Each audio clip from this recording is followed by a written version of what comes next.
man of braveness, goodness, and honor.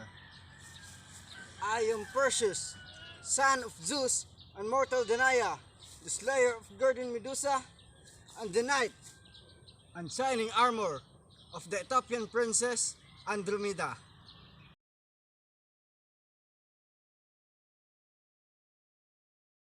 The story starts when the oracle of Delphi warns Acrisius, king of Argus, that his own grandson would kill him. Fearing that this prophecy would come true, he locks his only daughter Danae into an underground bronze chamber to keep her away from all men. However, Zeus the Almighty saw the girl and fell in love with her. He then took the form of a golden rain to get into the bronze chamber and seduce Danae. From this union, Danae gave birth to a son whom she named Perseus.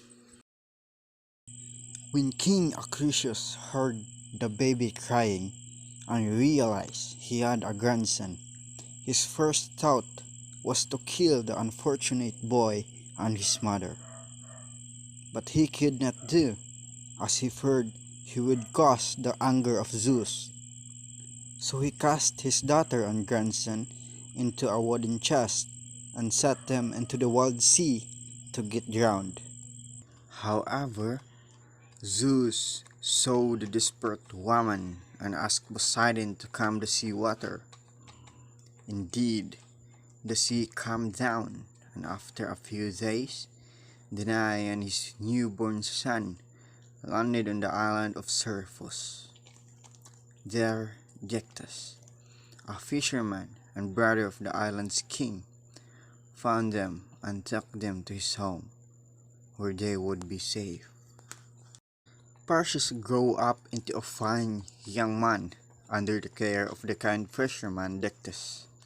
In the meanwhile, King Polydectes began to be inflamed by passion for Danae, who was still a charming lady although many years had passed since her youth. Danae, however, didn't wish this marriage. Polydectes thought that the presence of Perseus was an obstacle for Danae, and that is why she didn't wish to get married. So he decided to set up a plan to get rid of this annoying youth. He challenged Perseus to dare a difficult task: to kill the fearsome Gorgon Medusa and bring back her head. Gorgon Medusa was a terrible monster with snakes in her head, and she could turn into stone everyone that looked her face. By killing Medusa, Perseus would prove his braveness as fits to the son of Zeus. Polydectes was sure that Perseus would not survive this dangerous task.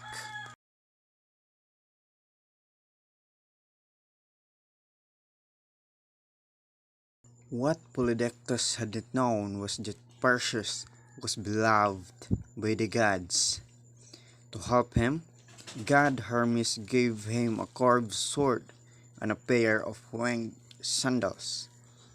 Other versions of the myth say that Hermes did not give Perseus a pair of winged sandals but a white winged horse, while Athena gave him a mirror of polished bronze and a cap from Hades that could make invincible anyone who would wear it.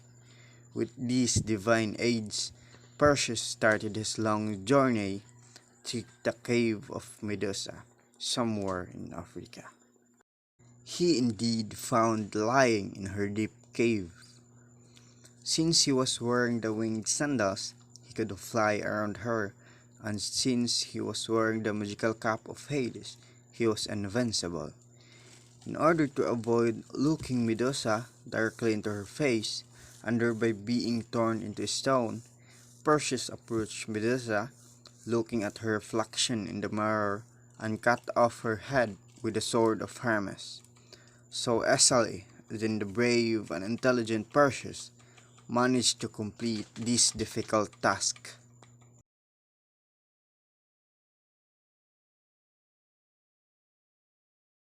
As he was flying over Africa in his return home, Perseus encountered Atlas the Titan, a mythical giant who challenged him.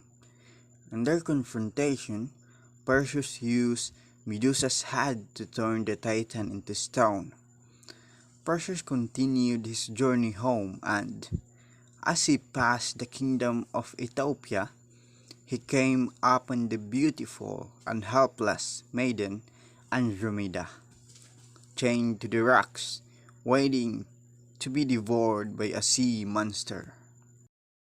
The beautiful Andromeda was the daughter of Ethiopian king Perseus and queen Cassiopeia. One day, the vain queen had bragged that her daughter Andromeda was more beautiful than the Nereids, the sea nymphs. The sea nymphs feel angry to hear that and complain to Poseidon, the god of the sea.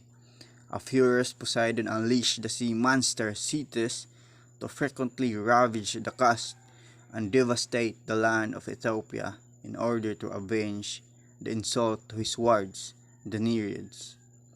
The desperate king Cepheus appealed Zeus, who suggested the sacrifice of Andromeda as the only way to appease the wrathful Poseidon. Thus, it was that our hero Perseus found himself face to face with a beautiful Andromeda, chained helplessly into rocks, awaiting her doom.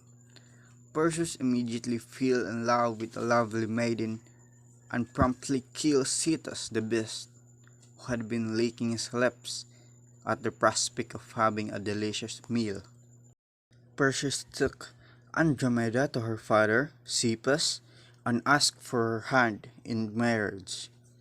This infuriated Andromeda's uncle, Perseus, to whom the maiden was already promised. During the ensuing quarrel, Perseus turned Perseus into stone by showing him the head of the Gorgon Medusa.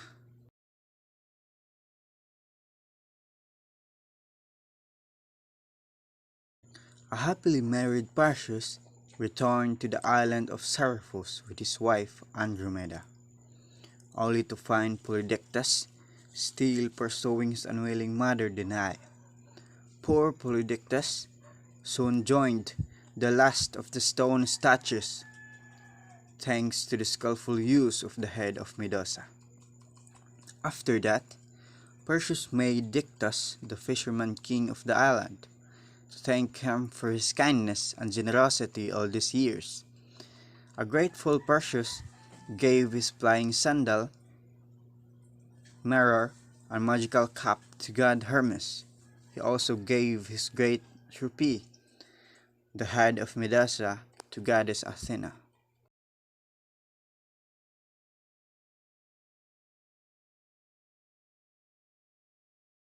The whole family finally decided to leave Seriphus and return to Argos, keeping it a secret from King Acrisius.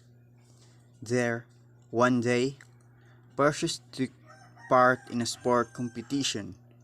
While throwing the discus, he accidentally struck his grandfather and instantly killed him.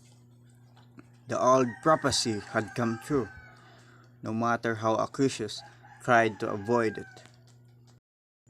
After the death of Acrisius, the kingdom of Argos naturally passed on to Perseus, who thought himself unworthy of it, since he had caused his grandfather's death even by accident. So he gave away the kingdom of Argos to Megapenthes, in exchange for Megapenthes' kingdom of Tyrants. Perseus and his wife Andromeda happily settled in Tyrants and became the parents of 7 sons and 1 daughter.